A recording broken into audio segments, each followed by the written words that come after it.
Water element sensing. So this energy is a wonderful energy, actually. It is a time, it's kind of a time for retreat, for being quiet, for just allowing things to go over or to blow over. It really is a very important time to tap into your senses, your instincts and your intuitions. It's also a time to pull back your energy, because your energy may be low. And it's a time really to just rest, recover, dream as well about what it is that you want to put into place. And also to tap into your creative or artistic energy. So this can be through imagination and inspiration, connecting to spirituality, or to, as I said, an artistic or a creative endeavor, because those energies will be very strong. It's the water element, so it's all the senses, and it's also about emotional aspects. And in some cases, as I say, you may just need to put a few boundaries in place to just withdraw, to give yourself time to do those reconnections, and also to just connect to your imagination, your inspiration, and also for dreaming and for recovery almost. But it's very much a time for gathering your resources, harnessing your resources for when you get the go ahead to move forward. So it could be throughout a period of like quietness. It's almost like the quietness before the storm. In some cases, it can be that you, some people may try and take advantage of you, or make demands on you while you are in this phase, because you are compassionate. It's an emotional energy. It's, the water signs, water element.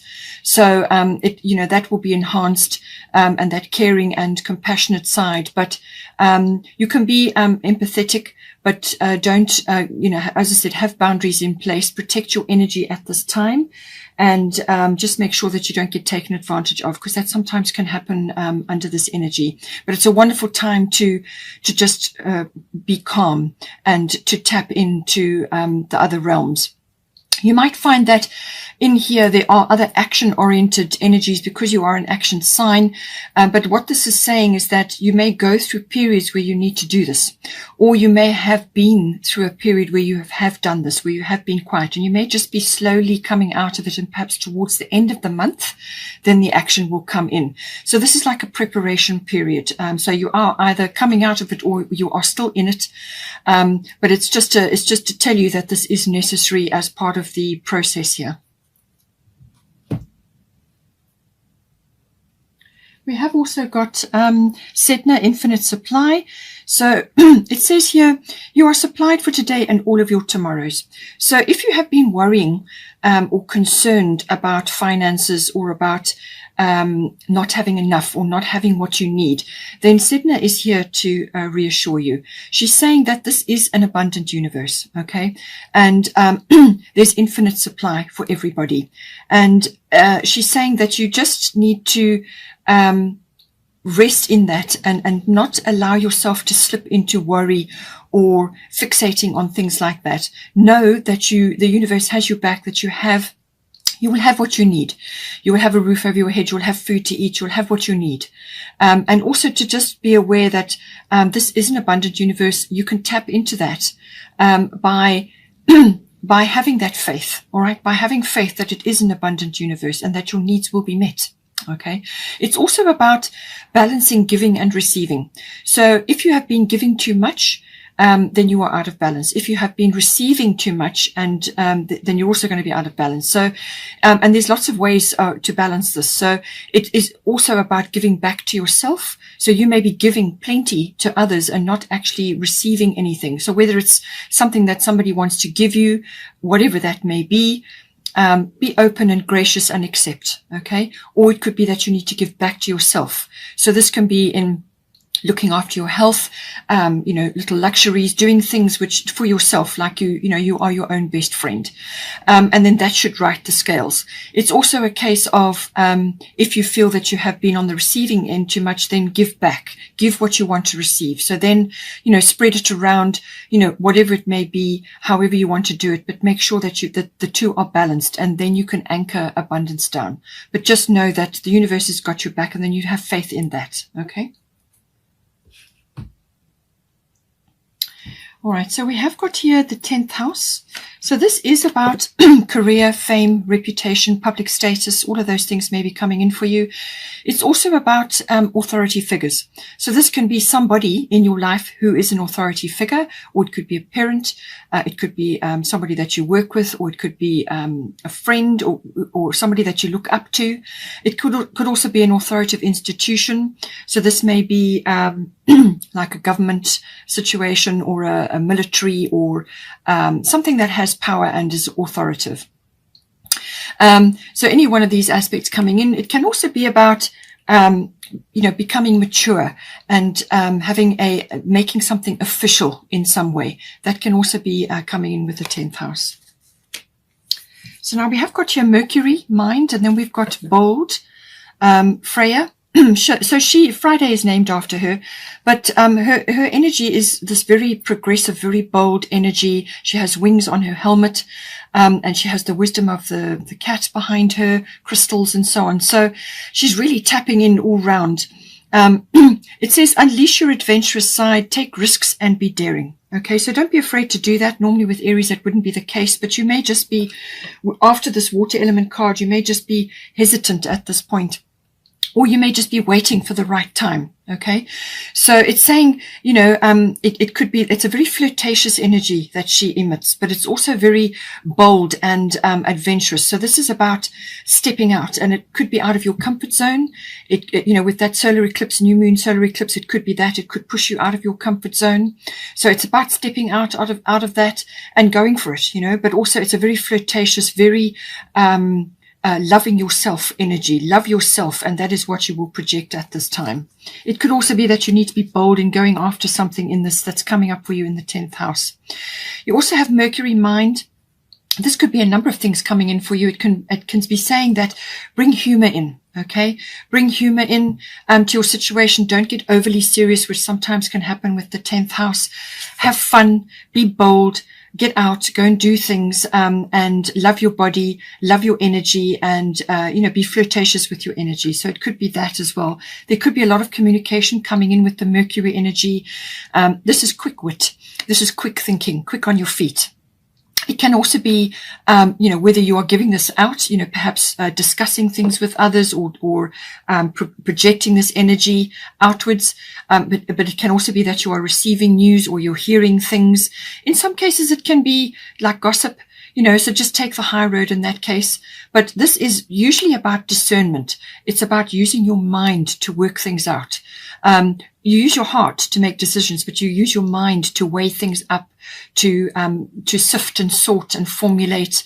And this can be around figures. It can be around words.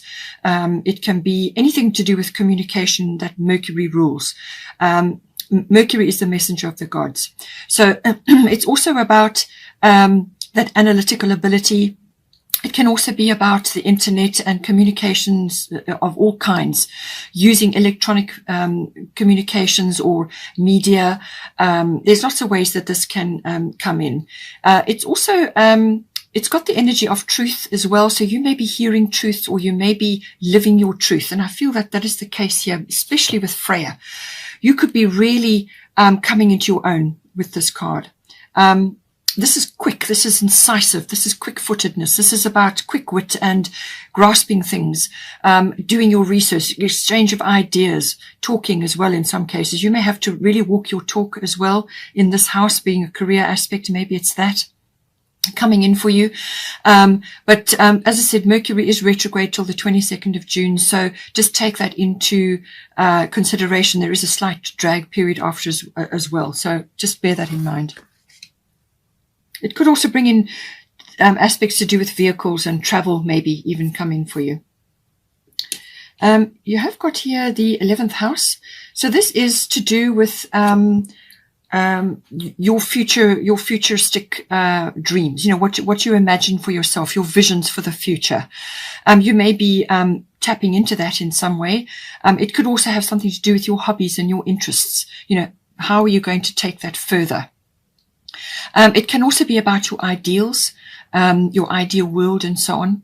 It can also be to do with friends or friendships that you have, aspects around that. Any kind of group activities comes in here as well. So this can be like associations, societies, or anywhere where you are part of a group. And this can be an online group even. It could also be connected to a global consciousness or group consciousness, social reform, trends in society, trends in what is popular and what is not, and how things are moving in the world. There's been a lot of turmoil. There still is at the moment. So a lot of things are shifting and changing, and this could be affecting a number of areas in your 11th house. But it is quite an expansive energy, and it's definitely about moving forward in some way into the future, and using your contacts and your networks, and or even connecting with friends at this time, or there may be shifts and changes going on in that for you. Now we have got Saturn here. So as I said to you, Mercury can sometimes be about speaking your truth, and being in your truth, your authentic self. And Saturn is certainly going to back that up. Saturn is about being your authentic self. So this is about everything to do with your authentic self, but it's also to do with your foundations in life, and what is working for you and what is not. And certain aspects that are not working for you may very well fall away at this time. So this could be friendships. It could be groups you're a member of. It could be other aspects to do with this. It could be some futuristic aspect or some ideal that you've had. So you may be taking a very realistic look at all of these aspects around you at this time, and coming to certain conclusions, or certain things may just occur. But if anything is wobbly or has a weak foundation in your life to do with this house, then Saturn will place too much pressure on it, and it will simply fall away. But it is also about bringing in rules and systems and structure and discipline in some cases. Some of it can be karma. So all of these aspects come in, just apply it as you need to in this 11th house. And it can also be around aspects to do with hard work, or putting your shoulder to the wheel, really digging in for the long term. In some cases, it can be that you feel just unappreciated in some way in this house, and you kind of you just get you feel like you've been overlooked, or that you haven't really been appreciated in some way. That can sometimes come in with Saturn. But the wonderful aspect of Saturn is whatever you create under the Saturn energy will be a very strong foundation. It will have very strong roots, and it will stand the test of time. It's a slow moving energy, but what it does is it forces you to build brick by brick. You also gain a tremendous amount of experience under the Saturn energy, because you have to focus really strongly on what is working, what is not, and moving forward and building a really strong system or foundation or structure for yourself. And sometimes, as I said, it may need austerity measures, or cutting away things that just don't work for you. But ultimately, at the end of it, you come out very strong under the Saturn energy. Okay, Aries, hope you enjoyed that. Please take care. Have a wonderful month. And don't forget to like and share, or like and subscribe. And I will see you next time.